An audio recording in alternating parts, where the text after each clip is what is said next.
Hello, and welcome back to yet another video. This is the 6th episode in a Naruto Uzumaki story in which a few little changes might have a significant impact. Knowledge provided early in Naruto's career converted him from a hopeless loser to a powerful and skilled shinobi. Historical differences that have long ago passed have resulted in a totally different consequence than we imagined. After you've finished watching, please like, share, and subscribe to the channel. To begin, please like, share, and subscribe to the channel. Let's get the party started. Kakashi was just barely able to duck under a swing from Zabuza, the attack coming so close he actually felt the top of his hair get chopped off. He cursed as he realized his Sharingan was useless in this mist.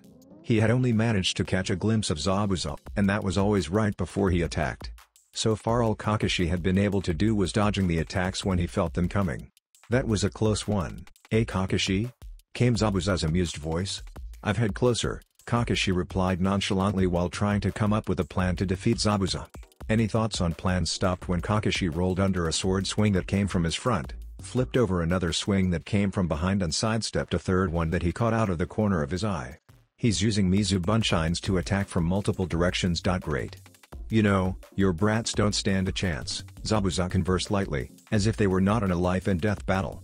You guys may have gotten lucky when they ambushed you, but the Akuma brothers are a force to be reckoned with, and they won't be underestimating them this time. And Haku. Well, Haku is my secret weapon. I think you're underestimating my Jinan, Kakashi said, ducking under another sword swing, before sidestepping the next. Damn it, where is he? Kakashi gave a mental curse, though he did not let his inner thoughts be known. After all, Sasuke is from one of Konoha's most powerful clans. Ah yes. The famous Uchiha clan, though I hear he is the last, Zabuza replied. However, even an Uchiha can fall, and that boy is still nothing more than a runt. Don't underestimate Sasuke, Kakashi said, trying to keep him talking so he could find him through hearing. He's not one to be trifled with. As for your secret weapon, I'm afraid Haku has met his match. Despite not looking like it, Naruto is the strongest of my Jinan. He won't be taken down so easily. Zabuza snorted in amusement at the man thinking some brat could possibly contest with Haku. Though in truth he knew that she would be unable to actually kill the kid after spending nearly an entire week sneaking out of their base just to see him. I think it's you who underestimates their chances for survival. And don't think I haven't noticed what you've been doing. I know how to project my voice, trying to find me with your ears isn't gonna work.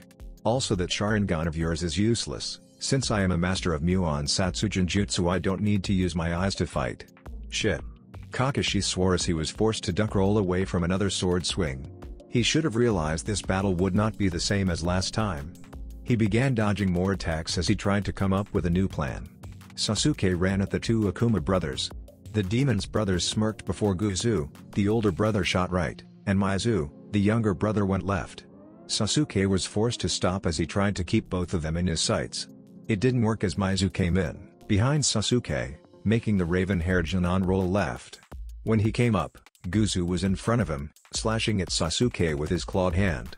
Sasuke jumped up and managed to kick the claw away with his left foot, at the same time he spun around and smashed his other foot in Guzu's face. Guzu stumbled back and glared at Sasuke, a lucky shot. HN, Sasuke said with a smirk as he charged back in. However, he had forgotten about Mizu who came in from the left and slightly behind him. It was only Sasuke's fledgling danger sense that allowed him to dodge, jumping back and to the right. Mizu continued on, jumping over Guzu before turning around. The two then came at Sasuke in a crisscross weaving pattern, forcing the Jinan to try and divide his attention between them. Mizu came in high with a slash from his claw, while Guzu came in low. Sasuke managed to duck the high slash, blocked the low slash by using his hand to redirect Guzu's hand, placing it on the man's forearm and pushing it over his head.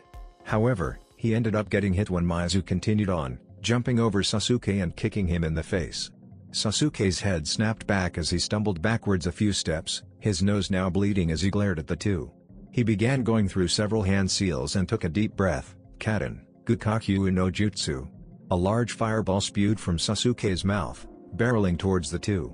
The Akuma brothers just smirked and began going through their own hand seals, Suten, Teppoudama, water release, gunshot. The two shot out two large cannonball-sized bullets of water, which combined and doubled in size. It struck the fireball and the two jutsu cancelled each other out and burst into steam that began to mix in with the mist, making it even harder for Sasuke to see. said Uchiha was now forced completely on the defensive as the Akuma brothers used their impressive teamwork and the thick mist to attack. Sasuke just barely managed to jump back from another claw swipe, only to be forced away from a jab with another claw. He blocked a kick, but was hit in the face with a thankfully unclawed fist. On and on this went as the two brothers worked in perfect synchronization to keep the young Uchiha on the defensive, never giving him a moment's rest with their relentless attacks. Jumping back, Sasuke tried to gain some room to think of a plan. However, the two were not about to give him any breathing room. Guzu came in with a low kick, high kick combination. Sasuke ducked the high kick and then blocked the low kick, only to see Mizu come at him from the slightly behind and to his left. Gritting his teeth, Sasuke channeled chakra to the bottom of his feet like he would do with tree climbing, only this was to give him an extra boost in power and speed. Using Guzu's leg for leverage, he jumped up in a corkscrew-style twist, spinning until his body was parallel to the ground. The raven-haired Jonin brought one foot to bear on Mizu and smashing under his chin, the force of which lifted him a few inches into the air before stumbling backwards. Using the small distraction, Sasuke turned on Guzu, launching a feint with his left fist. When Guzu went to block, Sasuke kicked him in the leg, making Guzu wince and lurch slightly, allowing the raven-haired Jonin to smash his fist into the man's breathing apparatus. Guzu went stumbling back and Sasuke smirked. "Lucky shot?" he asked with a cocky grin. "I think I'm getting the hang of this. Itachi, I'll catch up to you soon." "GRRR. That's it. No more playing around." Guzu growled. "Mizu. Time to teach this punk a lesson." Mizu appeared at his brother's side and the two of them began to attack again, their moves even faster and more unpredictable than before. Haku and Naruto continued to clash against each other, using their speed to move around and dodge each other's attacks. Naruto would come in with a powerful and unpredictable combination, while Haku would use her speed to either dodge or redirect all of the attacks. Haku would come in with her graceful fighting style, aiming for vital points with her senbon. However, Naruto was more than up to the task of fending them off with reflexes he had gained from fighting against Lee and Anko. The two seemed to be evenly matched. Haku had an advantage over speed and more experience, whereas Naruto was stronger, had an unpredictable style that Haku couldn't follow, and better reflexes. The battle looked almost like a dance, more beautiful than deadly as the two continued to clash. The only sign that it was otherwise were the even number of bruises on the pair's faces and the tears on their clothes. The two jumped back after clashing again. The battle had felt like it had been going on for an hour, when in truth it had only been 2 minutes. "Damn, you're really good, Haku-chan," Naruto said, his breathing only slightly heavy. "Thank you, I learned from the best." Haku held up her senbon as she prepared to attack. "Yeah, no brows, Oji-san is pretty tall," he cut himself off as he looked out into the forest. Haku used his apparent loss of focus to close the distance between them, lashing out with a kick. Naruto barely had time to jump back and only just dodged her. "You shouldn't take your eyes off of your opponent, Naruto-kun," Haku said as she tossed a few senbon at him. Naruto blocked them with his kunai before throwing it at Haku, who managed to catch it and throw it back, forcing him to dodge. "Sorry, my clone's just dispelled. It seems your midget of an employer sent some of his goons to try and capture Inari and Tsunami." Haku frowned in thought as she wondered what Gato was thinking, since that had not been part of the plan. Her thoughts were cut off as Naruto came at her. He lashed out with a high kick, forcing Haku to jump back. As she did, Naruto used Sunshine to get behind her. Haku only had time to notice Naruto disappear before he kicked her in the back of the head. Haku tumbled forward but changed it into a roll. Coming up, she saw Naruto coming at her. She blocked his right fist, redirecting the attack away from her. At the same time, she came in with a kick. Naruto managed to block it by bringing up his leg, but was caught off guard when Haku hooked her leg with his and pulled him into a punch. Naruto stumbled back, shaking his head to clear the cobwebs out of it. When he looked up again, his eyes widened as Haku appeared right in front of him. She aimed the senbon in her hand at Naruto's neck, but the blonde was able to move out of the way, twisting his body just enough to let the senbon holding hand pass before grabbing onto it and pushing it away at the same time. Jumping back, Naruto threw a kunai and went through several hand seals, kunai cage bunshin no jutsu. 10 more kunai appeared and headed towards Haku, who went through her own hand seals. She managed to create a nice mirror that formed from the puddle at her feet, said mirror being created in only a second. The raven-haired girl managed to step through it, and the moment she did, the mirror melted before the kunai could hit it. Naruto grabbed another kunai before whirling around and blocking Haku's senbon. The two pushed against each other for a moment, using the small respite to breath. "Seems we're fairly evenly matched," said Naruto. He pushed against her senbon a bit, and noticed that she moved back slightly, letting him know that in a contest of physical strength at least, he was the stronger of the two. "It would appear so, but I have the advantage," Haku said, seemingly not concerned that the blonde was pushing her back. "Oh?" asked Naruto, pushing Haku back a little more. "Yes," Haku replied as she channeled chakra through her muscles to strengthen them and hold Naruto long enough to do what she needed. "The first thing is we are surrounded by water, the second is you only have one hand." With that, Haku surprised Naruto as she used one-handed seals. Senshotsu Suzu, death by 1,000 flying water needles. Haku stomped on the ground, causing the water on the bridge to shoot up before forming ice needles which charged at Naruto. Naruto used a sunshine to get away from the attack and reappear behind Haku, lashing out with a kick towards her legs in an effort to knock her off balance. However, Haku had already predicted that this would happen and spun around, swatting the leg away and sticking several senbone needles into his joint. Hissing in pain, Naruto jumped back. "Damn it, that hurts." Naruto grunted as he pulled the senbone out of his kneecap, wincing even more as he felt it heal. "That was a low blow, Haku-chan," Naruto said, pouting at her. "So is attacking someone from behind," Haku returned. Naruto winced. "Touché." He jumped back and went through several hand signs. "Well, since we're using jutsu now, allow me to show you one of mine. Fuuten, Kaze Senbone." Several dozen senbone needles made of wind formed in front of him, before shooting off at Haku, who began to dodge and wave in between them. Naruto charged forward, hoping that the senbone attack would distract her long enough that he could knock her out. His hope was dashed as she spun around while dodging the last wind senbone, blocking his hand and redirecting it to the left before kicking him in the chest. Naruto winced a bit but was able to lash out with his own kick that caught Haku in the legs, sending her to the ground and forcing her to roll back. She flipped back up onto her feet at the same time Naruto regained his balance. The two paused for a moment, watching each other wearily for a moment, before they shot towards one another again. Kakashi cursed as he blocked and dodged several more strikes, channeling chakra into his kunai so that it could compete with the power of the Nukenin sword. This was getting ridiculous. He had been unable to really catch more than a glimpse of Zabuza since the battle started, making his Sharingan almost useless. On top that, he was starting to tire. He had several dozen cuts along his clothing, though none of the attacks had gotten any more than a passing lance. On top of that, his Sharingan was draining a lot of his chakra. Kakashi knew that if he did not end this soon he would be in trouble. "Getting tired, are we, Kakashi?" Zabuza said with a smug tone. "Not at all," Kakashi shot back. In truth, he was getting really tired. "Hey, we both know this battle is over," Zabuza said. "Even if you could hold out, your brats won't last much longer." Kakashi was forced to dodge several more slashes from Zabuza's Zanbatsu before the man disappeared into the mist again. The Konoha Jonin waited for several moments before he felt it, a small fluctuation in the air current that told him the former Kirige Jonin was coming in from behind him. Spinning around, Kakashi dodged that large Zanbatsu, letting it smash into the concrete where he had previously been, cracking it from the force of the blow. The copy ninja then stepped on the blade and closed distance with Zabuza, his kunai in a reverse grip.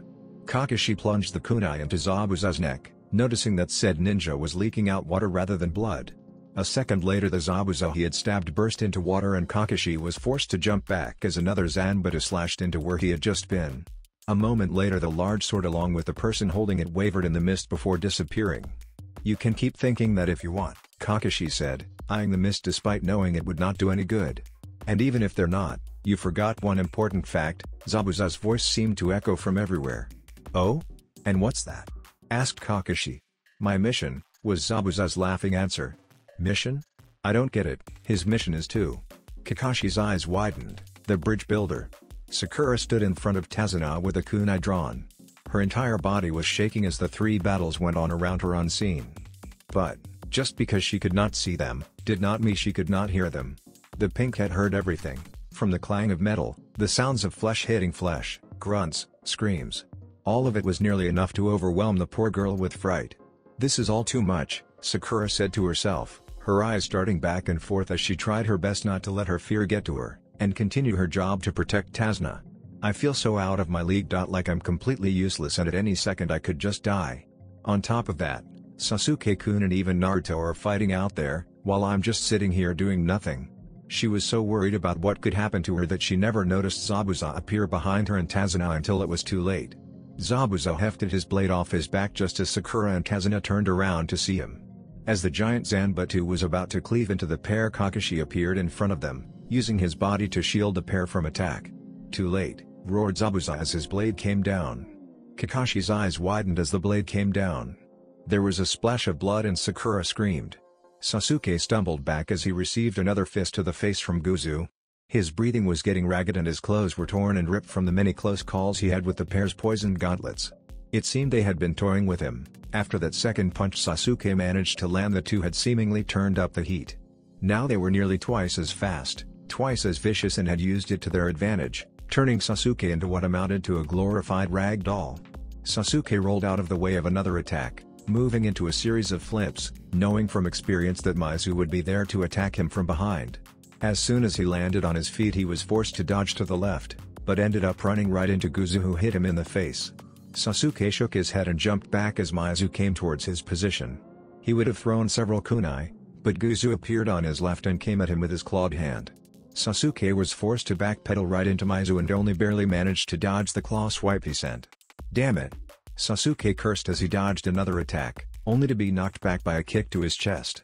Sasuke skidded across the ground before pushing himself up. "How am I supposed to beat these guys if I can't even follow their movements? They mask each other so well that I can't predict them." As Guzu came in with another lunge, Sasuke tensed and timed his attack until the last second. Pushing the clawed hand down, Sasuke used it to jump over Guzu and smash his foot in the Chunin's face. Landing on the ground, Sasuke had no time to celebrate as he was forced to dodge Mizu's relentless attacks. "I've got to concentrate," Sasuke thought as he tried to focus on the pair, to see their movements and react accordingly. "They're fast, but if I can just see their movements and predict where they're going to be next, I can beat them." Sasuke watched Mizu's attacks and tried to follow them. The man came in with a claw swipe that the raven-haired Jonin managed to dodge by spinning on the balls of his feet to the left. As soon as he dodged, Guzu was right in front of him, set to impale the Uchiha survivor with his clawed gauntlet. Sasuke jumped up and over the claw, using one of his hands to give him an extra push skyward by planting it on the gauntlet. Landing on his feet behind Guzu, Sasuke saw Mizu already coming at him. As the younger brother came in with a claw swipe, time seemed to slow down for the raven-haired Jonin. Everything became much clearer and he could pick out all of the little details on Mizu. From the way the small details of the missing Chunin-level ninja, to the small twitches and muscles movements as he came in. Sasuke also noticed a small flaw in the man's attack. Sasuke waited until Mizu was attacking him with another claw swipe and this time, ducked under a punch. Getting inside Mizu's guard, Sasuke managed to nick him with a kunai. Though Mizu was fast enough to not get too hurt, getting only a small cut on his torso. Sasuke panted as he eased off his attack. "It was only for a moment, but I managed to see his moves. I'm getting the hang of this." Mizu jumped back as Guzu came up to him. "You alright, brother?" the older one asked. Mizu nodded. "Yeah, he just nicked my side." "Still, we can't let him get away with that," Guzu yelled. The two shot towards Sasuke again, but this time it was just a little easier. Sasuke managed to block Mizu's next punch, dodge Guzu's kick, and then he jumped over the foot from Mizu. Using the foot as a springboard, Sasuke jumped up and smashed one foot each into the two Chunin's faces by doing a small split kick. Flipping back, Sasuke landed on the ground and smirked. "I can see their movements now." "Damn. Is it just me, or is that kid getting better?" Mizu asked, getting confused. They had been pulverizing this kid just a few seconds ago, but now it felt like the kid had suddenly gotten this huge leap in ability. "I think you're right," Gozu said as he stared at Sasuke, frowning, not that it could be seen beneath his breathing mask. "Though I don't know how with his eyes bleeding like that." "Did you get him?" "I'm bleeding?" Sasuke questioned as he ignored the rest of their banner. "My eyes don't feel like they're bleeding unless..." Sasuke looked down at the puddle at his feet and grinned. His eyes were now red with one tomoe in the left eye and two in the right. He had the Sharingan. Naruto and Haku skidded back from yet another failed attack. They had been going at this for a while now, and even Naruto's legendary stamina was being pushed. Naruto had long since lost his cloak, and his shirt had several rips in it.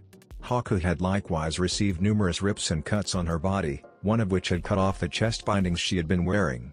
Something that had instantly caught Naruto's attention, causing his attention to move towards her chest. Noticing his distracted state, Haku launched herself at Naruto. She aimed a kick at his head that the blonde was barely able to dodge. However, he could not dodge the next kick that is him in the face, sending him tumbling back. "It's not wise for a shinobi to be distracted on the battlefield, Naruto-kun," Haku commented. Naruto grunted as he wiped away the blood from his already healed lip, Sorry, but it's not every day I get to see such a beautiful sight. Well, technically I see it all the time with Anko, but who's counting? Haku looked down and noticed that her chest bindings had been ripped up, revealing her mid-C cup chest, and there was a rip in her battle kimono exposing the lower part of her left breast. She blushed a bit before looking back up at Naruto. Pervert. Am not. Naruto defended himself. I was merely saying it's distracting. Besides, I thought we already established your beauty when we first met. Tenchi. Haku blushed a bit but shook it off as she looked at the blonde with a small smile. Only you could say that in the middle of a battle, Naruto-kun. I figured as much. Naruto grinned and gave a careless shrug. It's just cause I'm awesome like that. They ran at each other again. Naruto came in with a low kick to the kneecaps, but Haku jumped over it and attempted to kick Naruto in the head. Bending backwards slightly, Naruto let the attack pass over his head. Turning around, he lashed out with a fist while Haku was in the air. But she managed to swat the attack away, landing on the ground and coming at him with a kick of her own. Naruto backpedaled, letting the kick pass him by a few inches. He stopped his reverse momentum, jumped forward and came in with a punch to Haku's face. The raven-haired girl swatted the attack to her left and tilted her head slightly to let the attack pass by. It was close enough that she could feel the rush of air as the blonde's fist brushed against a few strands of her hair. Closing the distance between her and Naruto, she managed to hit him in the ribs with 2 quick jabs. However, the attack cost her and she was unable to retreat in time to get away from the blonde's counter-attack, said counter being Naruto grabbing onto her head with both hands and smashing it into his knee. Haku stumbled back and shook her head in an attempt to clear it. When she did, it was to see Naruto coming at her heart. He sent a kick, punch, elbow, knee combination at the raven-haired girl. She managed to bend backwards slightly to dodge the kick, letting it pass a few inches from above her face. She came back up and brought out her left hand, twisting her body at the same time as she pushed the attack to her left. Despite being overextended, Naruto used the slight forward momentum it granted to come in a little faster and launch an elbow at the girl's face. Haku had other plans, however, and ducked under the attack. As soon as she ducked, the blonde stuck out his knee and tried to hit her in the face. Realizing she could not block this attack and did not have the time to dodge, she put her arms in a cross guard, taking the attack. Haku was pushed back as Naruto's knee collided with her forearms, with said attack being forceful enough to send her backwards into a tumble. However, she managed to plant her hands on the ground before she completed her first somersaulted roll and pushed herself back onto her feet. As she landed, she saw Naruto coming towards her and began making several hand seals. Haijutsu, Korikiri, secret technique, ice mist.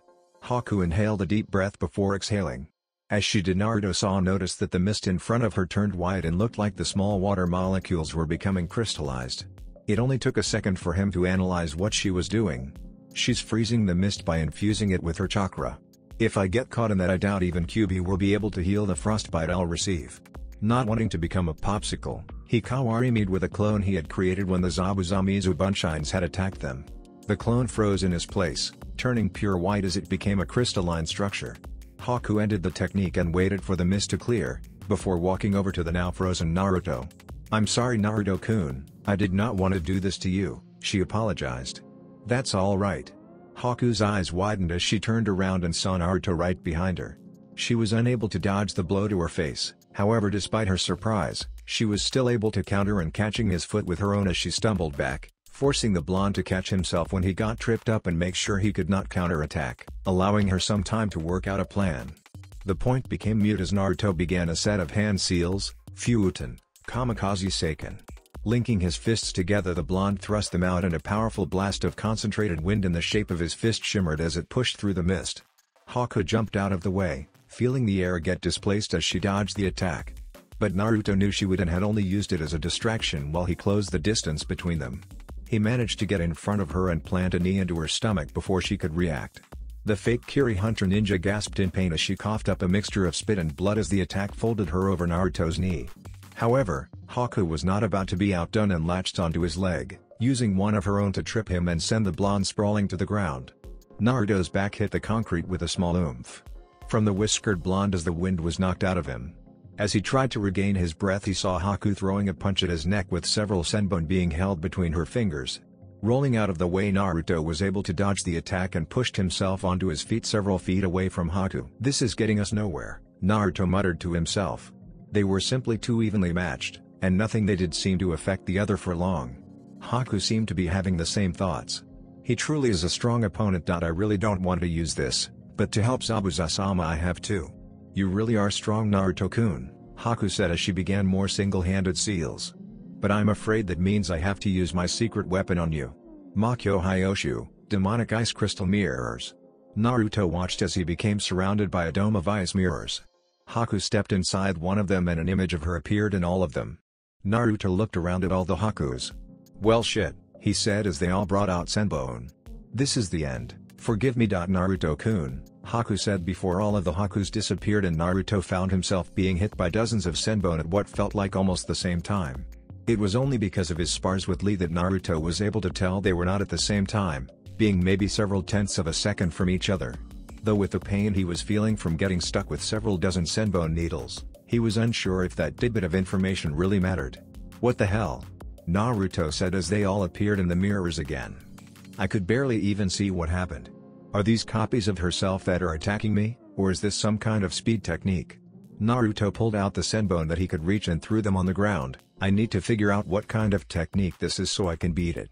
The Hakus disappeared again and Naruto found a dozen more Senbon sticking out of him.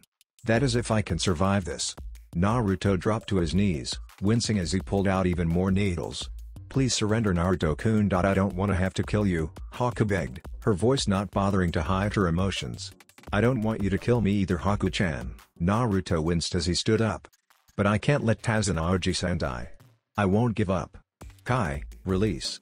Several seals spread across Naruto's skin, invisible to the naked eye due to the genjutsu seal on them, and all the weight in his wrist and leg bands dropped.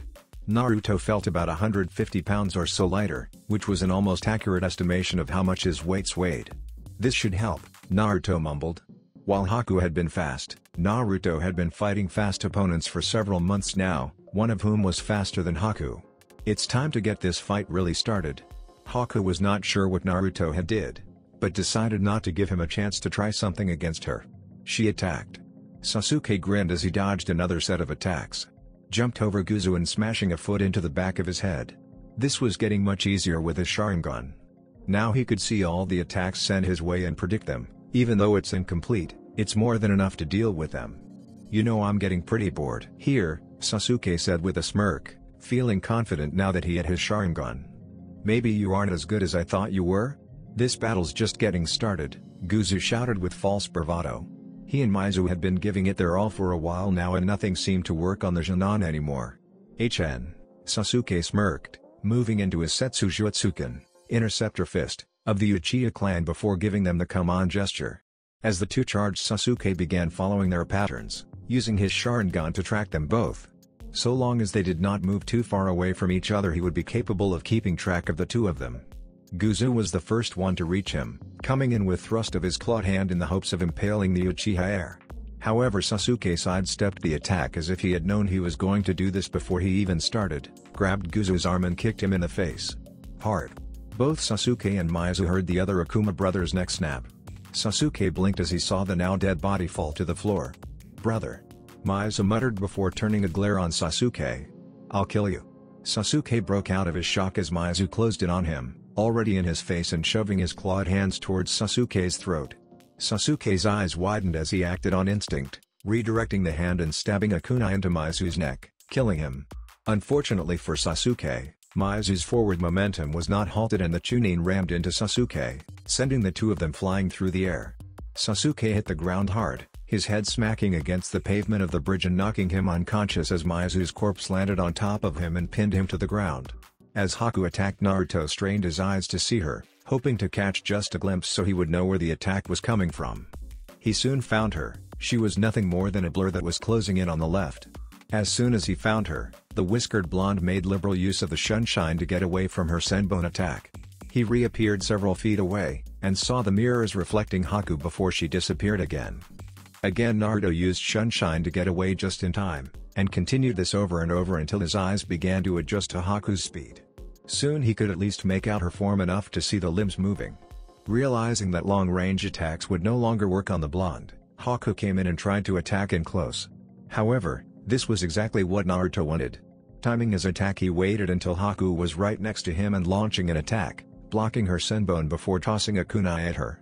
Haku was forced to swerve to the side, forcing her to slow slightly, and Naruto used the extra time that granted to get in front of her and hit her. Despite the hit and her shock, Haku was able to get back into one of her ice mirrors. "I've figured out your jutsu, Haku," Naruto commented as he looked at the mirror he saw her fly into. "You're not using clones, or any kind of illusion. You're bouncing from mirror to mirror, using the high speeds it affords you to move faster than most can follow. The copies in the other mirrors are simply the light reflected off the mirror you're in. So long as I can see when you and your reflections disappear, there is no way you can hit me." It's only been 5 minutes since he saw it, yet he's already figured out my attack, Haku thought in slight awe and worry. However, she did not let that show on her face. "That is very impressive, Naruto-kun. No one has ever been able to figure out my jutsu, and even Zabuza has trouble with it. We don't have to fight anymore, you know?" Naruto said, his voice growing soft. "Please surrender, I don't want to fight you anymore." "I can't," Haku told him in a regretful voice, telling him that she did not want to fight either. "For the sake of my precious person's dreams, I have to fight." Haku shot out of her ice mirror, changing tactics as she went into the mirror above Naruto before shooting down at him. Naruto sidestepped the attack and tossed a kunai at Haku, cutting her across the shoulder. Gasping in both surprise and a bit of pain, Haku retreated into one of the ice mirrors. Or at least she would have, had Naruto not appeared right in front of her with a shunshine and smashed a chakra-enhanced fist into her face. Unable to maintain the ice mirrors any longer, they shattered and fell apart. Haku went flying several feet back, rolling a bit before skidding to a stop on her stomach. Naruto ran over to her, gently rolling Haku over before lifting her up and holding her to him. "You okay, Haku-chan?" he asked in a worried tone. Haku blinked a few times before looking over at Naruto. "You beat me." "Yeah, I did. Kicked your ass pretty good too," Naruto said with foxy grin. It dropped a second later. "Now we don't have to fight anymore." "You can't fight anymore." "That's true, I'm nearly out of chakra from maintaining my ice mirrors," Haku replied. Her entire body was sore and she could not move very well. "Naruto-kun, my purpose is now gone. Zabuza-sama has no need for a broken tool. I need you to do me a favor, and kill me." Naruto's eyes widened until they looked like they would simply roll out of his head. "What?" Kakashi grinned underneath his mask as Zabuza disappeared back into the mist. "Well, Kakashi, looks like Haku was right," Zabuza commented. "You rely too much on that eye of yours, and now that it's useless you're nothing." "I wouldn't be too sure about that," Kakashi replied in a smug tone as he pulled out a scroll. Wiping some of the blood from his now cut chest with his thumb, he unrolled the scroll and spread the blood across it. "Well, Zabuza, this has been fun. But let's be honest, we're both busy people and I'm sure you would like to end this as much as I do. So let's end this." "Humph." Zabuza grunted. "Well, that sounds interesting, Kakashi. Show me what you can do." Kakashi smirked under his mask as he rolled his scroll back up. Slamming it on the ground, he called out his jutsu, Ninpa, Doten, Suiga no Jutsu, Ninja Art, Earth Release, Tracking Fang Technique. Seals spread out from the point of impact. The ground also began to tear up and move across the landscape, as if there was something moving under the ground. "Whatever you're trying, Kakashi, it's not going to work," Zabuza said, knowing that whatever Kakashi was going to do was useless. "You can't figure out where I am. However, I now know where you are. What? If your eyes don't work, then just use your nose," Kakashi said as he heard the sound of ground cracking. The mist cleared and showed Zabuza with several dogs latched onto them with their mouths. There was a giant bulldog latched onto his left shoulder, 2 dogs biting each of his legs, 2 dogs biting his thighs, 1 dog attached to his right wrist, another holding his Zanbatu down by the hole at the end, and lastly, a small pug hanging off his headband. "That's what happens when you have your eyes shut in the mist," Kakashi commented, his tone smug and satisfied. "This summoning is specifically for tracking down an opponent. When you cut me, I let you cut me so that I could get my blood on your weapons. These are my cute little ninja dogs. Their sense of smell exceeds that of all other dogs. You're the one trapped in my jutsu." Kakashi put a finger to his temple as he closed his one normal eye. "The mist has cleared, and do you know what I see? I see your death." "My future is death?" Zabuza asked, scoffing at the silver-haired jonin and seemingly not the least bit worried. Though Kakashi could see from the man's change in demeanor that he felt otherwise. "I'm sick of your bullshit. Don't be foolish, your death is certain," Kakashi said. "You went too far, your ambitions were too great. You abandoned your country and became a missing ninja. Your story even reached Konoha. Your attempted coup d'etat and your attempt to assassinate the Mizukage failed. You were forced to flee the country and become a missing ninja with what little followers you had. You realized that in order to try again, You would need money, and so you ended up working for scum like Gato. Kakashi began going through several hand seals before putting one head near the ground, the other holding that hand's arm in place. I won't end this with someone else's jutsu. No, you're going to get a taste of my very own original jutsu. Reikiri, lightning cutter. A burst of lightning sparked into his hand, crackling with repressed energy so potent it was visible. Look at that jutsu. Zabuza felt a trickle of fear at seeing the lightning shooting from Kakashi's hand. It's so powerful the chakra is visible, yet he holds it in his hands. You're too dangerous, Zabuza. Kakashi's eyes narrowed at the man as he spoke. Dazuna-san, the person you are trying to kill is this country's courage. The bridge he seeks to build is this country's hope. Your ambitions will sacrifice too many people. That's not what a shinobi would do. I don't give a shit about other people. Zabuza growled as he tried to fight against the dog's hold on him, only to find their grip was solid and he could not more than a few centimeters. I have my own ideals and ambitions to fight for. And that, Zabuza, is why you will die, Kakashi said, his sharing an eye blazing. Why you can't ask me something like that, Naruto shouted. Why would you even think that I could kill you? What makes you think I could ever kill you? Just fighting you feels like I'm tearing apart pieces of my soul. I am nothing more than a tool, Naruto-kun, Haku said, releasing herself from Naruto's grip and standing on wobbly legs. Naruto was too stunned to do anything more than just sit there and stare at her. I am a tool that has now been broken. I can no longer help Zabuza-sama fulfill his dreams. Therefore you shut up, Naruto shouted as he gave her a glare that would have melted others. How dare you say something like that? If you're nothing more than a tool, then what did all those times you spent with me mean? Was that a lie? Are you telling me that you felt nothing when you were with me? That all those times we had spent together meant nothing to you? Naruto's shoulders dropped and his voice lowered. Were you simply using me to help Zabuza? He asked. Haku's eyes widened in shock. No, she shouted as she took a step forward. How can you think that? Everything I said was true. I loved being with you. Every minute we were together I felt safe and content. I even spent time with you when Zabuza-sama voiced his disapproval. Don't even think that our time together meant nothing. I thought you were nothing more than a tool, Naruto said as he gave Haku a heated look, watching her flinch. Tools aren't supposed to feel, especially not for their enemy. And tools aren't supposed to aim for non-vital points that would only knock a person out. Haku's eyes widened as she realized he knew that was what she had been aiming for the whole time. You're not a tool, Haku-chan, you're a ninja, but ninja aren't just mindless tools who are used and then thrown away when someone feels they are no longer useful. Be but my purpose. Haku tried. If Zabuza can't see the value in having someone as amazing and willing to go to such great lengths to protect him as you are, then he doesn't deserve you. Naruto's eyes softened. If he can't see what's right in front of him, then you would be better off leaving. But Naruto shook his head, interrupting the girl as she tried to give some flimsy excuse. You don't have to be his tool anymore, Haku-chan, he said, his voice soft, much like when the two would hold each other during their times together this past week. You can come with me. I'll treat you like you should be treated. I want to be with you, Haku. Despite having only met you this past week, you are my most precious person. Haku's breath hitched in her throat as Naruto said something like that. No one had ever told her that before, not since her parents had died. Haku was unsure what to do. She wanted to go with him, to be with someone who could understand her pain better than anyone else. But at the same time, Zabuza-sama gave me a purpose. What do I do? Haku, Naruto said as he held out his hand, please, don't do this to yourself. You hate killing, you hate all this running. I can give you a home, a place away from all of that. Please just come with me. Naruto. Haku reached out to grab his hand. However, as she did, she stopped, sensing that Zabuza was in trouble. She took a step back. I'm sorry, Naruto-kun, I would love to go with you, but it seems I have one more purpose. Naruto's eyes widened as she went through a few hand seals. I am sorry, she gave him a brilliant smile. Know that even if I can't go with you, I will always love you. And with that she disappeared in a burst of speed, leaving Naruto to stand there too shocked to actually move. Haku, Naruto mumbled, staring wide-eyed at the spot that Haku had just vacated. Haku.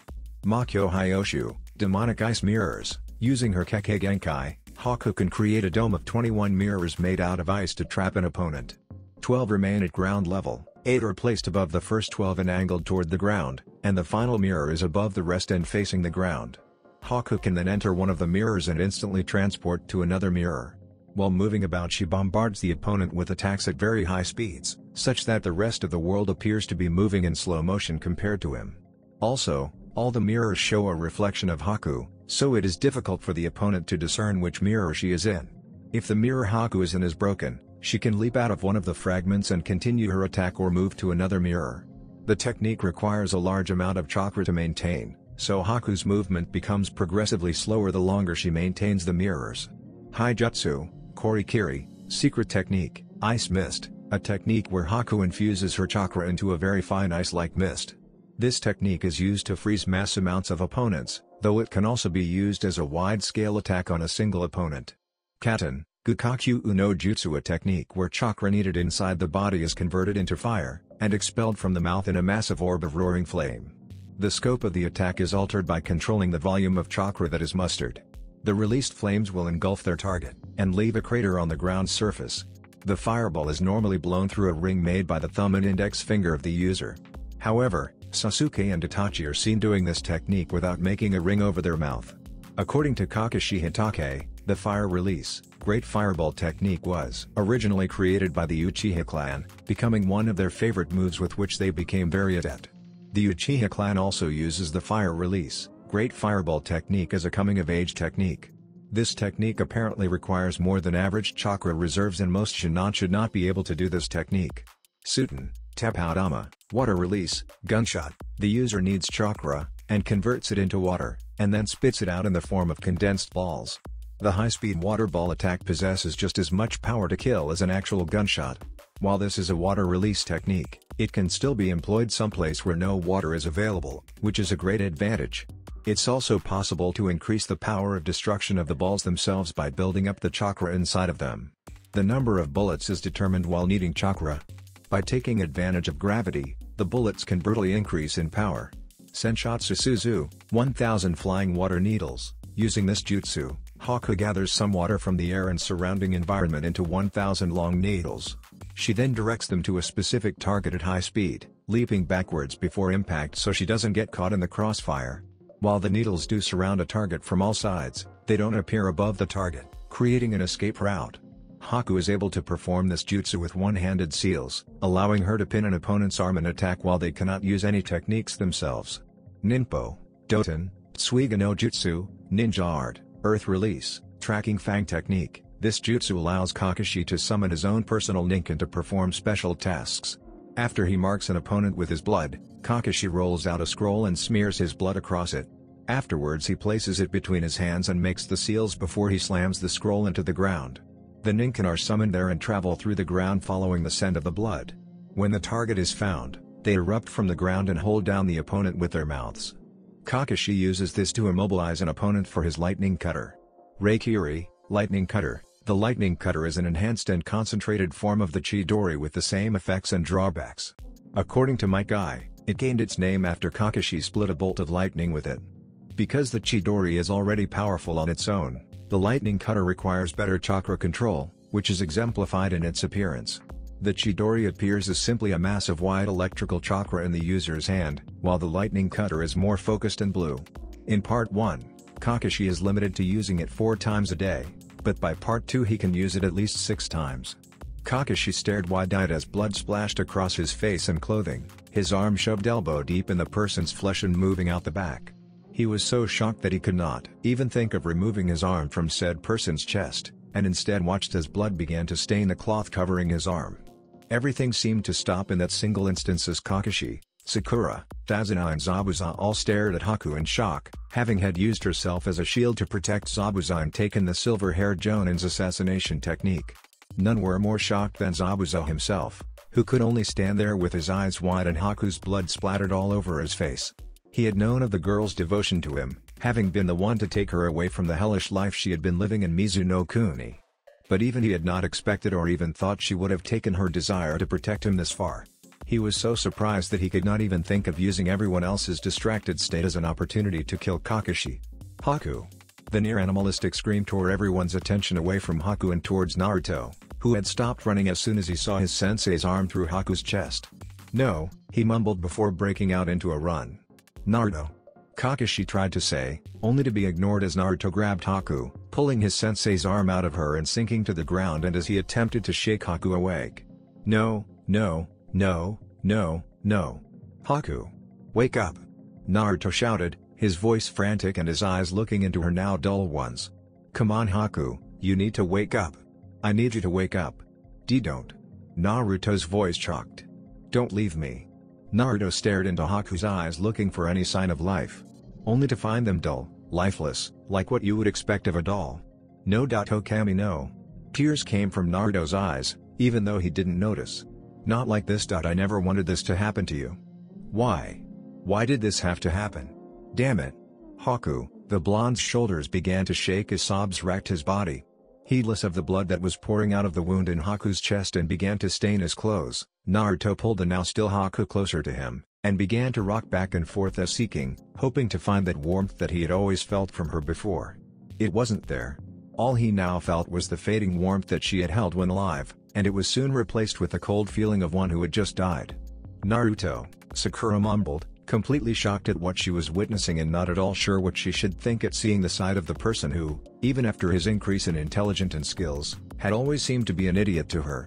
Naruto, who had always been fairly cheerful, even with his recent changes, the boy had still carried that near indomitable optimism and enthusiasm. Now he seemed to be almost broken, tears were streaming down his face as he held onto the raven-haired kunoichi and was seemingly ignoring the world around him. His lips moved whispering apology after apology to the girl he was holding, even though she was no longer alive to hear them. The sight of Naruto breaking down so utterly was so foreign that the young pinkhead did not know what to think. Her thoughts were broken away from the sight as she remembered someone else who had his own battle here on this bridge. Sasuke-kun, she mumbled as she stood and began her search for the Uchiha heir. Spinning around she went to search for Sasuke, and found him unconscious and heavily bleeding under the body of one of the now dead Akuma brothers. Sasuke-kun. She ran up to him and tried to push the body off of her crush, the rest of the world forgotten to her. The two Jonin-level ninja looked over at each other, each trying to determine if there was any real point in fighting anymore. A few minutes later, which were only broken by the sounds of Naruto's cries, the stare-down ended, and both nodded as a silent agreement passed between them that the battle was now over, at least for the moment. The two ninja turned their attention back to the distraught blonde. Thonk. Thonk. Thonk. The pair's head snapped over to the end of the bridge to see Gato grinning at them, along with a large horde of thugs behind him wearing the same grinning expression only tinged with bloodlust, no doubt from the thought of killing the group here and then moving on to pillage the village. Look at you Zabuza, all beaten up and getting your ass handed to you by a bunch of brats and a scarecrow, Gato said with a smirk, feeling pretty confident now that the battle was ended and he had a large group of mercenaries behind him for backup. Gato. Zabuza growled, he was already angry at the death of Haku, he did not want to deal with this fat, greedy midget. What do you want? Such a temper Zabuza. Gato grinned that showed how much he was savoring this moment. I forgot to mention there's been a change in plans. You see, missing ninja like yourself are simply too expensive to pay for. I never planned on actually paying you. It's always been my plan to simply get rid of you after you did the job and were too weak to do anything. It's so easy to get rid of you missing ninja, you abandoned your village and now no one will come after me after I kill you. Hell. I usually get a bonus with your bounty when I hand you over. Zabuza growled at the man, I see, so that was how you always wanted to do this. Of course, Gato smirked, and now you're not going to be able to do a thing to my boys. PFT, Kiri no Kijin, more like Kiri no Koinu, puppy of the hidden mist, I doubt you could take down even one of my boys here, though I would be appreciative if you did at least try to kill a few of them. After all, while they may not be as expensive as you, they still cost me some money. Looks like my quarrel with you is well and truly over Kakashi, Zabuza grunted as he grabbed the handle of his sword and prepared for another battle. It does seem that way, Kakashi agreed, readying a kunai. He did not know how many he could take out with how exhausted he was, but he was not about to go down without a fight. Gato laughed as they prepared themselves. However, he blinked when he saw Naruto holding onto Haku. Oh, so the kid died, eh? That's too bad, I was hoping to kill him myself. There was a spike of killing intent that went unnoticed by everyone except Kakashi and Zabuza, both of whom turned their eyes towards Naruto, who had looked up sometime during the conversation and was now glaring at the man. Hey kid, Gato shouted as he walked up to them, I don't know what kind of gay circus this is, but hold on a minute. The fat midget got a closer look at Haku. Despite the amount of blood covering Haku and the blonde holding her form protectively close, the fat frazzle-haired businessman could see something that he had not seen before due to the bindings Haku had been wearing. Now that they had come undone, he noticed she had quite a nice set on her. Oh ho! So he is in fact a she. Gato grinned lecherously. Well now, I'm really depressed she's dead. I could have made quite the killing after I made her my bitch. Though, she is quite the looker, so maybe I'll give her over to my boys so they can at least get some fun in before her body starts to rot. So why don't you be a good little boy and hand the bitch's body over to me? Naruto glared at the man through bloodshot eyes, his killing intent slowly rising. This man, this monster was talking about having a bunch of filthy pigs degrade Haku-chan's body. This person was the entire reason Haku was dead in the first place, for hiring her and Zabuza for this job. Without Gato, Haku would have never come here, would have never faced him in battle and would have never gotten hit with his sensei's technique. In the blonde's mind, everything that had happened to this point was that man's fault. Kill them. Naruto blinked when he heard the voice from inside his mind. It had an odd inflection to it. The voice sounded like two people were speaking at once, though he could not tell who. That man is the reason she's dead. Kill him. Gato stopped a short distance away, not wanting to get too close to the two Jonin shinobi. Hey! Are you deaf or something, you stupid fuck? Kill him. Naruto snarled as he looked back up at Gato, whose eyes widened as he took a step back in fear at the eyes he was now staring at. The eyes were no longer blue, nor did they hold any of the warmth they usually did. They were blood red, with a single black slit running down the middle. They were eyes belonging to a demon. You, Naruto whispered, his voice was harsh and ragged, carrying such rage and unbridled hate that everyone, even Zabuza, could not repress the shudder that ran down his spine. This is all your fault. Because of you Haku's dead. And now you want to desecrate our body. All of it. It's your fault. I'm gonna kill you. A powerful bloodlust and killing intent crashed onto the bridge, being so powerful that Gato had fallen on his ass and was crab walking to get behind his men. Meanwhile, a powerful red energy began to swirl around the blonde. The energy began swirling around him before shooting into the air to form a column of red energy, which lashed out around him in a violent manner as if it had a will of its own. The energy covered the area around and above him, and at the top the energy took a shape. It to the shape of a grinning fox head. Is the seal breaking? Wondered a frantic Kakashi as he jumped away from the blonde, the red energy burning his skin. No. He realized, the seal is perfectly stable. It almost seems like this was supposed to happen. But I'll need to be careful since I don't know what Naruto will do in this state. What is he? Wondered Zabuza as he was forced to jump away from the blonde, after getting his skin burned from being near the energy. Such bloodlust and unbridled killing intent, far more potent than my own. This much intent shouldn't even be possible. The others on the bridge were not faring nearly as well. Sakura, who had been facing away from Naruto and trying to futilely wake Sasuke, had been unable to do anything more than pass out on top of the Uchiha. Her body was spastically twitching and drool coming out of her mouth. Tazuna was on his hands and knees, breathing heavily and unable to even move, since staying conscious from the feeling of power and bloodlust around was a challenge in and of itself. The thugs who were with Gato were all shaking, some were already on their hands and knees like Tazuna. A few of the weaker-willed ones had already passed out, and as for Gato, the man had fallen onto his ass, his entire body shaking uncontrollably as he lost all motor functions and had already released his bowels. His breathing was strained, and he could see images of his death at the hands of the blonde. Images of his head getting ripped off, of getting torn to shreds. Out of all the people there, the killing intent was affecting him the most, being the one it was directed at. Never before had he felt something so vile, and it was enough that he almost wished he were dead just so the feeling of his impending doom would stop. Within the swirl of energy, Naruto began to transform. His whiskers became jagged and thick, his hair stood up even spikier than before. Claws formed on both his hands and feet, and his canines turned into long fangs that jutted from his upper lips. Naruto gently set Haku down on the ground, caressing her face before he closed her eyes. Standing up, he stepped over her prone form as the energy coalesced around him. His head was down, shadows covering his eyes as his ragged breathing filled the air. Finally he looked up at the man who was responsible for Haku's death. Gato and the mercenaries that he had brought with him took a step back in fear. Naruto took a step forward, and then disappeared. He reappeared right in front of one of the bandits, plunging his hand into the man's throat without preamble, impaling two of his fingers all the way through and out the back while seemingly not caring about the blood that was beginning to stain his hand. Rotating on his heel, he swung the corpse around, smashing it into three others, knocking them off balance before throwing it off and disappearing again. Naruto appeared behind another bandit and plunged both hands straight into his back and out his chest, palms facing away from each other. The man's screams filled the air before Naruto roared and ripped the man in half, letting the blood splash across his face only to be burned off by the malevolent energy that only one person there could identify as the Kyuubi's yogi. A moment later the whiskered blonde set his sights on the others that Gato had brought. The sounds of screams soon filled the air as Naruto tore through Gato's men, not just killing them, but brutally slaughtering them. Many had limbs torn off, arms, legs, heads. Some of the men were even ripped to nothing more than chunks of flesh that could not be recognized as having ever been human. Naruto spared no one in his gruesome quest to massacre every single individual who had come with Gato. As far as he was concerned, they were all guilty of what happened to Haku, and none of them deserved any form of mercy or compassion. When Naruto had killed all of the bandits, he turned his eyes to Gato. Said man was currently curled up into a ball, somehow still conscious despite the overwhelming bloodlust and killing intent coming from the blonde, and began to stalk over to the sniveling little midget. "PP please ss spare me." Gato begged as Naruto stopped in front of him. "I'll GGIVYUU anything you want. Just let me go."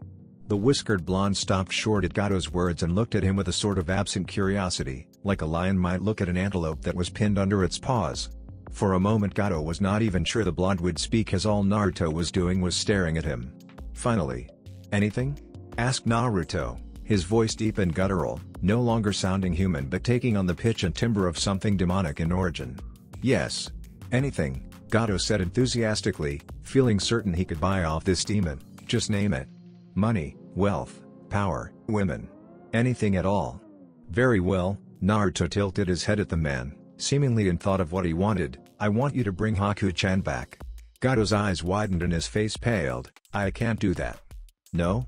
A pity," Naruto said with a shrug before lifting the man by his throat. Gato gasped and latched onto the hand now holding his neck in a vice grip in an attempt to pull it off. He continued to beg and plead, telling Naruto of all the things he could give the blonde. "You know what I want, Gato?" the demonized Naruto asked, not expecting a response, and ended up squeezing Gato's throat even tighter so he could not get a response. "I want you dead." Naruto reared back a clawed fist, before launching it forward, grabbing onto Gato's face. The man screamed as the red chakra began to burn his face off, melting it like wax.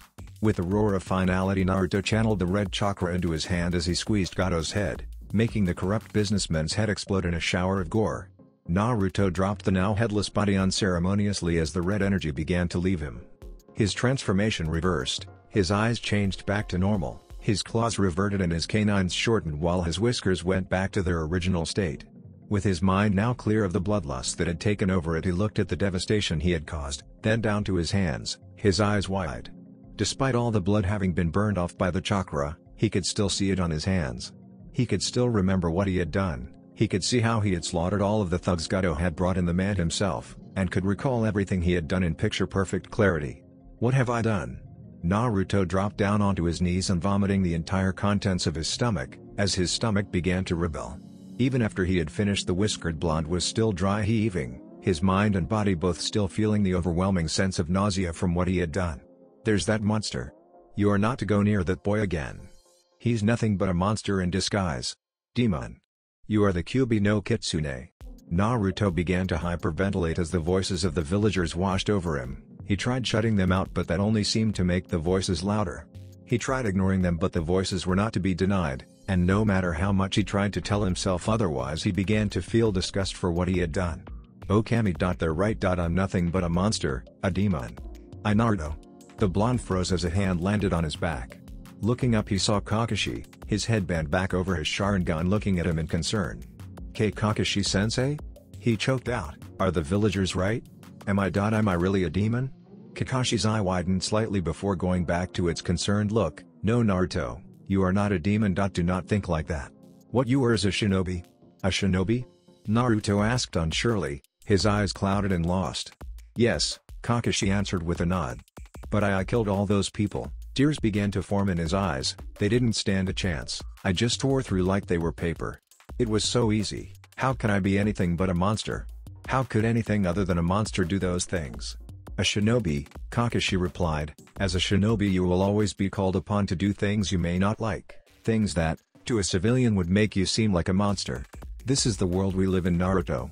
It's what we signed up for when we became ninja. It's the same for me, and the same for Zabuza and his partner. Partner. Naruto's eyes widened as he jumped up. Haku. Kakashi watched as he ran back towards Haku's body and sighed. He was going to have to talk with Naruto soon. He's not going to be doing well after this.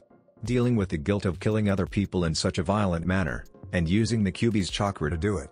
No doubt his mind will be unstable for a while after this. He looked over where Naruto was now cradling Haku. And then there's that relationship. I'll definitely have to talk to him about that. I can only hope I or maybe the Hokage or Onko can help him through this. Naruto gently lifted Haku into his arms. Standing up and ignoring Zabuza who was watching him curiously, the blonde began to make his way off the bridge. The crowd that Inari had gathered to help had only arrived a few seconds ago to see the aftermath of the battle, could only part themselves for Naruto, staring at the blonde in shock as he walked right past them. Several hours after the battle, Naruto stared at the newly dug grave he had just made for Haku. It was in the small clearing the two of them had first met, and continued to meet for the rest of the week. The grave was not much. Naruto had used his fledgling wind ability to create a wind blade and carve out a tombstone for her. The cuts were jagged and uneven, and the writing was sloppy and showed that he had cut the writing out of the stone without the use of any kinds of tools. He promised himself he would get a better tombstone for her when he came back here to visit.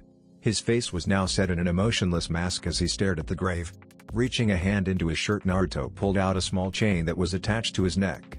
Taking the chain off from around his neck, Naruto gazed at the centerpiece of the metal necklace. Attached to the chain was an odd green crystal that shined brilliantly as it was held in the middle of a snowflake.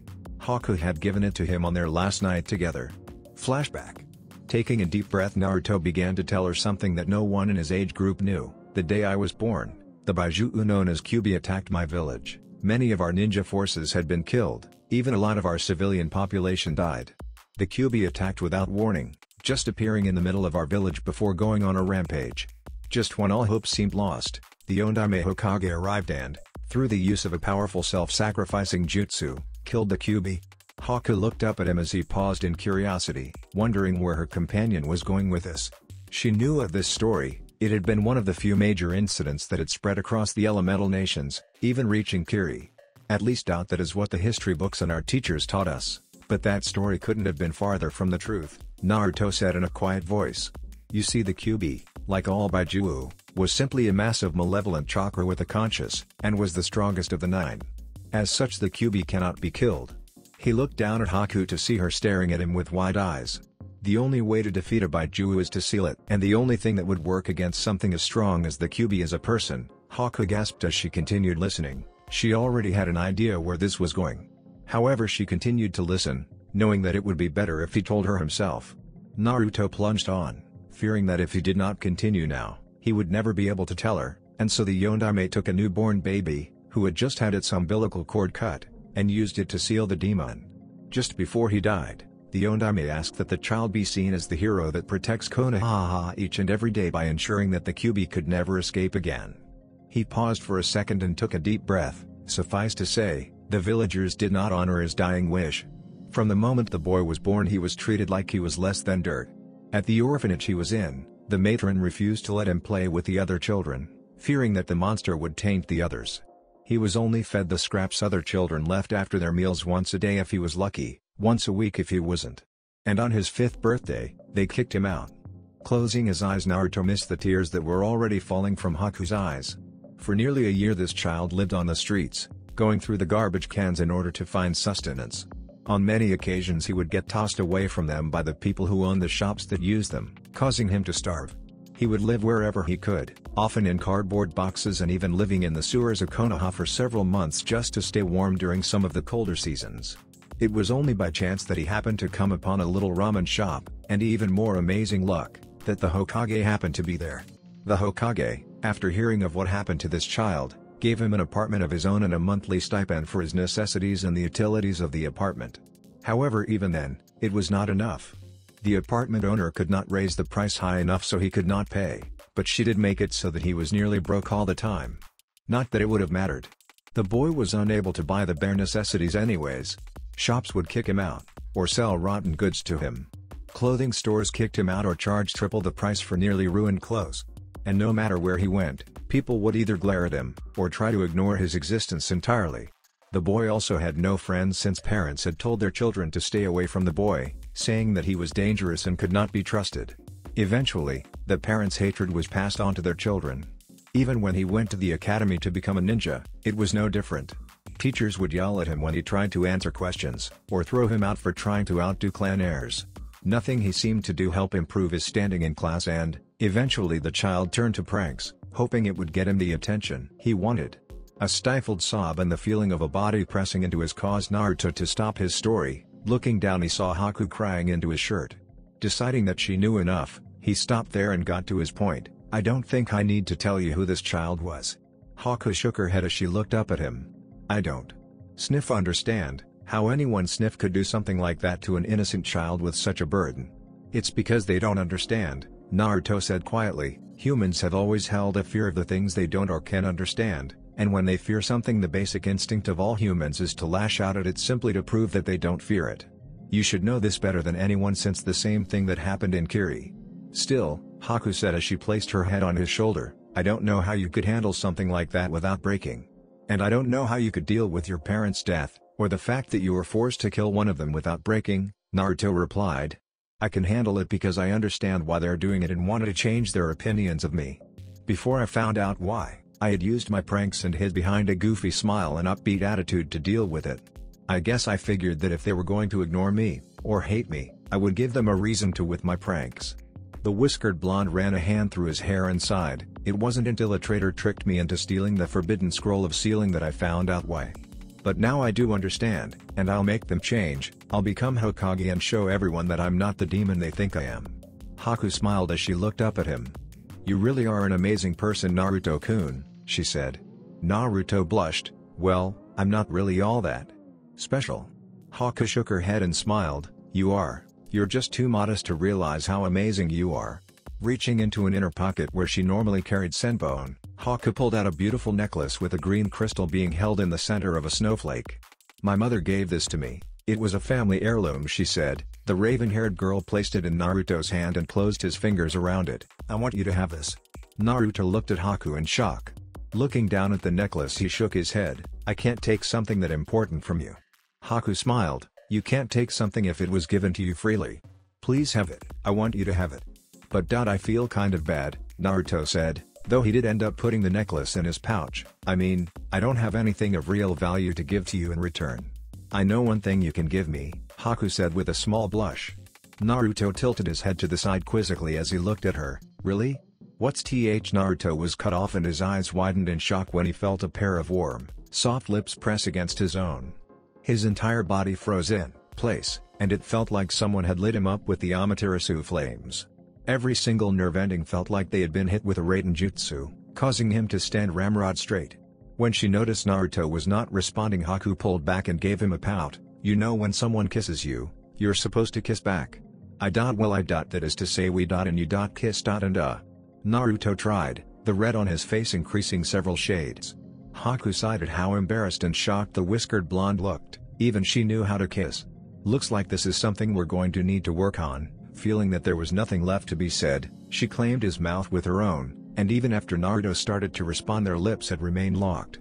Flashback end. Naruto clenched the necklace in his hand as he tried not to let any of the emotions he had been feeling overtake him.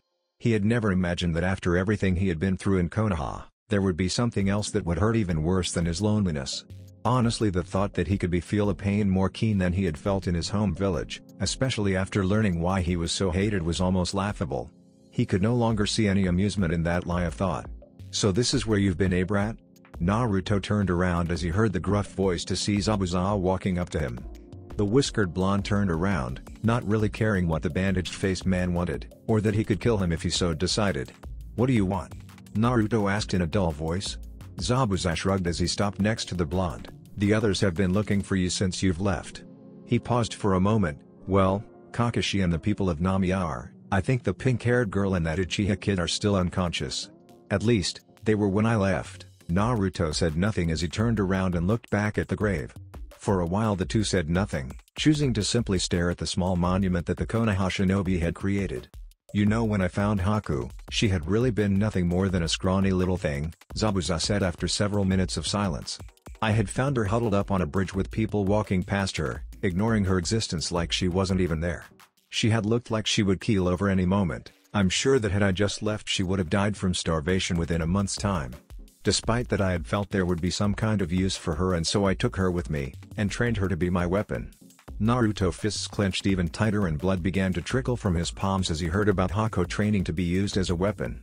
He would not deny that a part of him blamed this man for Haku's death as well. After all, if he had never found her, she would have never died, at least not here. Still, he did not speak, not feeling the desire to talk, and let the man continue unhindered. I trained her to be the best, and, in many ways, her abilities in combat had surpassed even mine. But the one thing she had never lost was her pure heart. Haku hated killing in every form. Even to this day she had never killed someone. She would always knock them out using pressure points and her senton instead. Yet for some reason she stuck by me through everything, even when I killed. I had always told her that her mercy was a weakness, but no matter what happened she wouldn't kill. Zabuza sighed as he closed his eyes. Despite my disapproval of not killing an opponent, I couldn't bring myself to make her kill. "Why are you telling me this?" whispered Naruto after several minutes of silence. "Because, kid, I have known Haku ever since she was little," Zabuza answered. "I had trained and raised her for a long time. I saw her grow into the person she was, and watched as she grew in strength." Zabuza turned to look at Naruto. "I have seen her at both her best and her worst. However, in all the years I've known her, I have never seen her as happy as she had been this past week, and I know she was like that because of you." Naruto let out a small stifled sob, but otherwise didn't react. "This past week you made Haku happier than she had ever been, and for that I want to thank you." Naruto shook his head as he looked away from Zabuza. "I don't deserve thanks. I betrayed Haku-chan's memory by going on a rampage and killing all those people. You said it yourself, she hated killing. Haku-chan would have never wanted me to do something like that." Zabuza snorted. "Kid, I think Haku would understand. She had always been extremely understanding of others, and I've done far worse than what you did in my lifetime. She still accepted me. But I killed all those people. I really am nothing more than a demon." Naruto bit the bottom of his lip to keep more tears from spilling out. Zabuza laughed at him. "Gaki, I go by the title Kari no Kijin. I have been called a demon ever since I slaughtered an entire graduating class in Karigakura and earned my place in its shinobi ranks. So I think I would know a demon when I see one, and you are too soft-hearted to be a demon." Naruto looked at the man before turning back to the grave. "I suppose you would know." Zabuza made a humming sound but did not say anything. For several more moments they stood in silence. "Kid." "Yeah?" asked Naruto. "I want you to do me a favor," Zabuza said. Naruto frowned. "What kind of favor?" "Well, actually," Zabuza paused. "I want you to always keep Haku close to your heart. Make sure you never forget her. I see the same kindness and pure heart in you that I did in her, never lose that. You don't have to make that kind of request. Even if I wanted to I could never forget Haku-chan. Not that I would want to." Naruto looked down at the necklace in his hand. "And the other request?"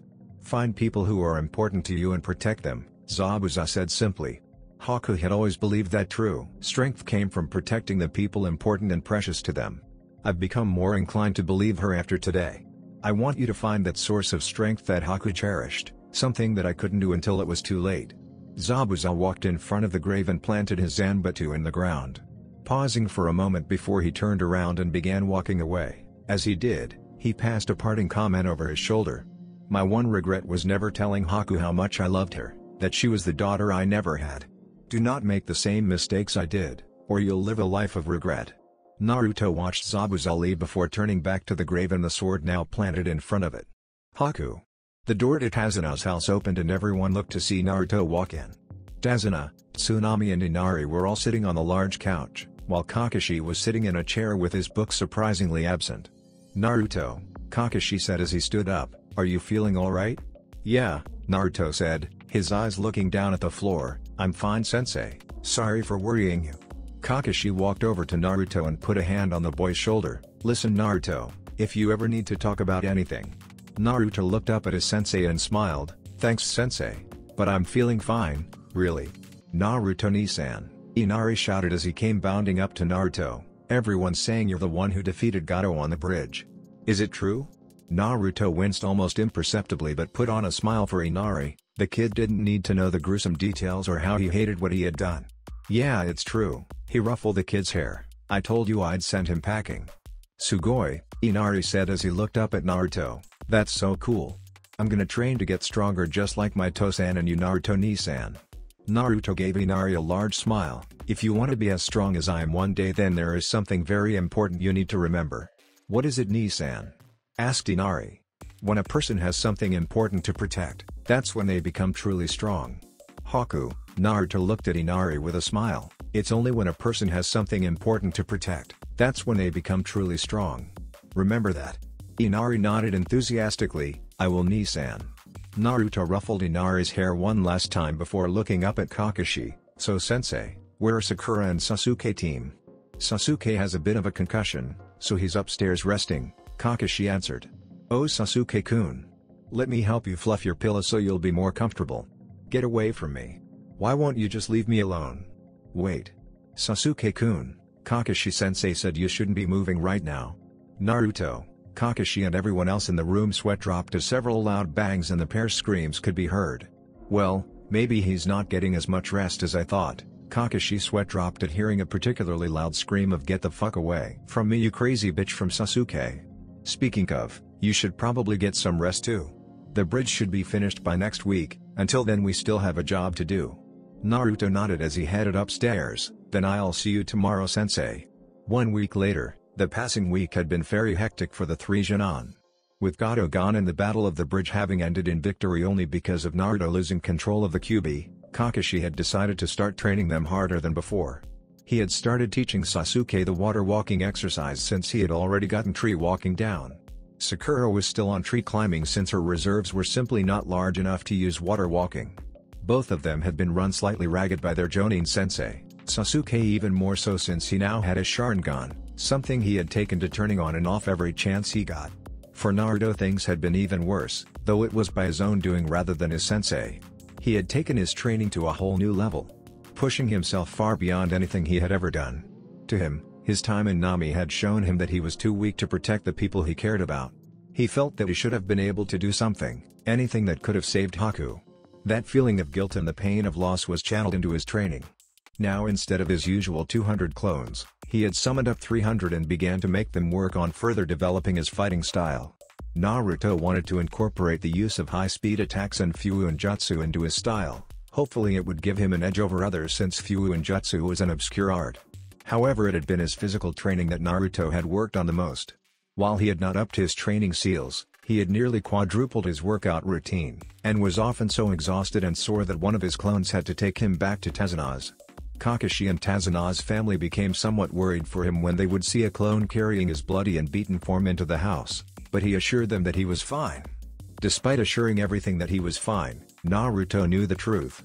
He knew that each time he reassured someone when they were worrying over him after finding out he had his clones beat the crap out of him on a daily basis, that he was anything but fine. But he knew that he could not stop. The moment he stopped training, the memories he had made with Haku over this past week would come back. And each time they did, it felt like someone had taken a molten hot kunai and shoved in his heart. That was why he trained himself into the ground every day, the true reason he could not stop training. Why he came to Tazunaz home every night nearly unconscious. Because the moment he stopped, the pain he felt set in and he did not want to acknowledge the gaping feeling of loss he could now feel. So long as he kept busy, he could ignore it, so that's what he did. Another thing Naruto had done was talk to Tazuna about making an orphanage for the orphans he had found and helped. Tazuna along with a few others had helped Naruto build the orphanage. Of course all they did was get supplies. Naruto had used his ability to produce ungodly amounts of clones to build the orphanage himself. They had also managed to get a few people who were childless to help take care of the orphans when Naruto left. At the end of the week the bridge, with more help from Naruto's clones, had been completed. Now all of the people of Nami were there, not only to celebrate the completion of the bridge, but also to see off the heroes of Wave.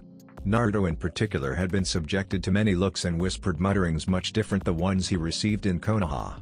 Unlike in Konoha where people would call him monster behind his back, or glare at him with hate-filled eyes, the people here were staring at him in awe.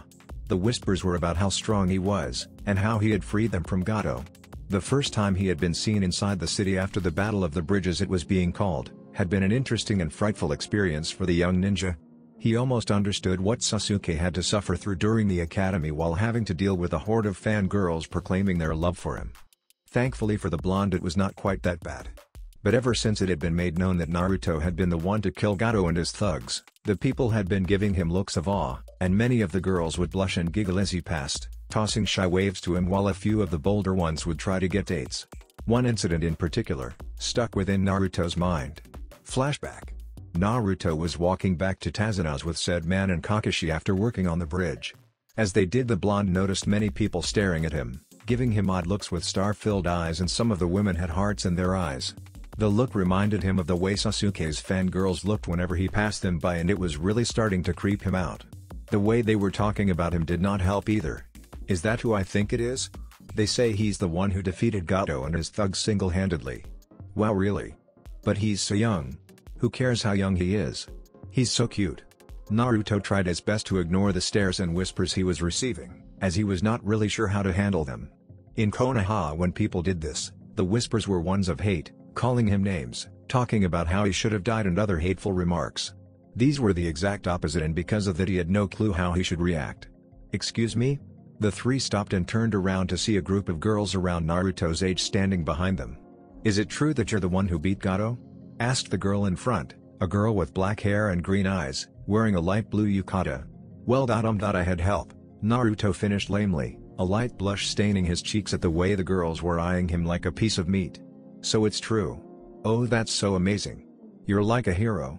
That seemed to break the floodgates as all of the girls began to crowd around him, asking him what it was like to be a ninja, how powerful he was, if they could get a date, and one of them even asked if she could touch his whiskers. Throughout the entire exchange, Naruto just stood there frozen stiff with a look of shock and confusion on his face. While being with Anko, Tenten and the rest of Team 9 had helped him get a little better at socializing, he still had no clue what to do in a situation like this. It was fortunate that Tazuna and Kakashi were there to bail him out, grabbing him before running off where he likely would have died from embarrassment. Flashback end. Thanks to you four we have finally completed the bridge, but do you really have to go so soon? Tazuna said with a large smile as he placed a hand on a nearly tearing up Inari's head. They, along with the entire population of Nami, were standing next to the now completed bridge. This included the many girls who had tried to mob Naruto when he had been seen in public. Said blonde only took one glance at them to see the group holding up signs proclaiming their love for him before looking away with a shiver. Unfortunately, Kakashi replied with his book out as usual, Hokage-sama will want to report on what happened here as soon as possible. Naruto moved over to Inari, kneeling down he ruffled the kid's hair and gave him a large grin. Don't worry, we'll be back to visit sometime. Inari sniffled as his eyes threatened to spill. Promise? Grinning a little wider, Naruto held his pinky out to the kid. Promise of a lifetime. Inari looked at the pinky before bringing up his own and shaking with it. It's okay to cry if you're happy, you know, Naruto commented as he noticed the kid looked ready to burst. As if on cue, Inari smashed against Naruto, latching onto him and crying. In return, Naruto just hugged the kid who had begun to call him Nisan. Standing back up again, Naruto gave them one final grin. We'll see you guys later, be sure to look after this place. And Inari. Remember what I said? I will, Nisan. Inari promised. Then I guess this is goodbye, Kakashi said as he and the other ninja turned around. See you later, kid, Naruto said as he tossed a wave over his shoulder. Goodbye, Naruto-kun, shouted the horde of girls that had shown up to see the blonde off, causing said blonde to freeze up in fear before walking just a tad faster. That boy, Tazuna said as he looked at the retreating figure of Naruto. That boy not only defeated Gato, but he changed Inari's heart, and Inari changed our people's hearts, allowing us to build a bridge called Hope for our dying country. Oh yeah, speaking of the bridge. One of the people there said. What should we call it? Naruto. The entire group of the newly created Naruto fan club shouted. Tazuna had to hold in a wince from all the voices shouting at once, but it was not as bad as it would have been several weeks ago.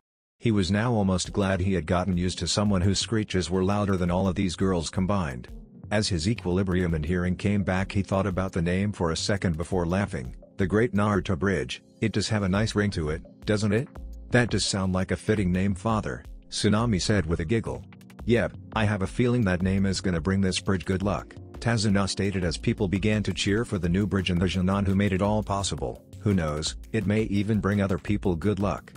That's it for this video. I hope you all enjoyed the video. Don't forget to like the video, subscribe to the channel, and follow me on my other social media accounts. Anime God here, and I'm signing off.